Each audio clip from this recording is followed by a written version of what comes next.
এখন চৰকাৰী বিদ্যালয় আছে চৰকাৰী সা-সুবিধাৰ সকলো সামগ্ৰী শিক্ষাদান কৰিবলৈ আছে 6 গৰাকীকৈ শিক্ষক আছে মধ্যাহ্ন ভোজন যোগাৰ কৰিবলৈ সুবিধা কিন্তু বিদ্যালয়খনত নাই শিক্ষা গ্ৰহণ কৰিবলৈ এজনো শিক্ষাৰ্থী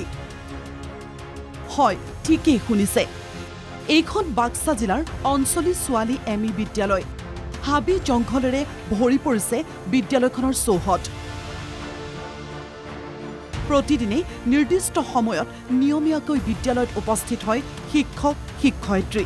কিন্তু শিক্ষাদানৰ পৰিৱৰ্তে গোটেই দিনটো বিদ্যালয়খনত এনেই কটাবলগীয়া হয় শিক্ষকসকল বিদ্যালয়খনৰ অৱস্থা অতি জৰাজীৰ্ণ ব্যৱহাৰ নোহোৱাৰ বাবে নষ্ট হৈছে বিদ্যালয়ৰ বহু বস্তু বিদ্যালয়খনত আছে সুকীয়াকৈ মধ্যাহ্ন ভোজন গৃহ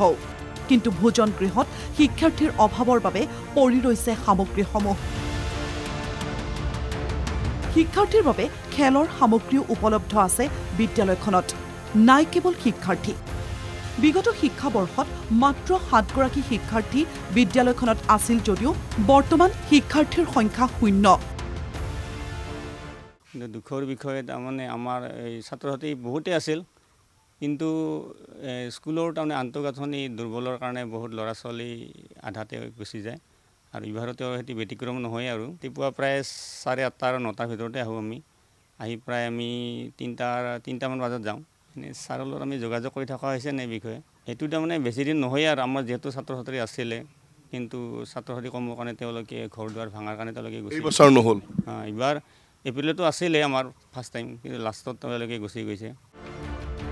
চৰকাৰী বিদ্যালয়ৰ অৱস্থা উন্নত কৰিম বুলি প্ৰতিশ্ৰুতি দিয়া জনপ্ৰতিনিধিৰ চকুত পৰা নাই বিদ্যালয়খনত 1995 চনতে স্থাপন হৈছিল যদিও 2013 চনতহে চৰকাৰী প্ৰাদেশিকৰণ হৈছিল বিদ্যালয়খন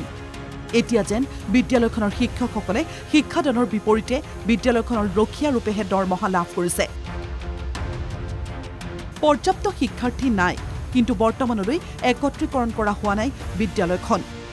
এনেদৰে এতিয়া শিক্ষাৰ্থী নথকা সত্ত্বেও এই জৰাজীৰ্ণ অৱস্থাৰ মাজেৰে চলিছে বিদ্যালয়খন পাঠশালাৰ পৰা ৰাণা ডেকাৰ ৰিপৰ্ট NKTV+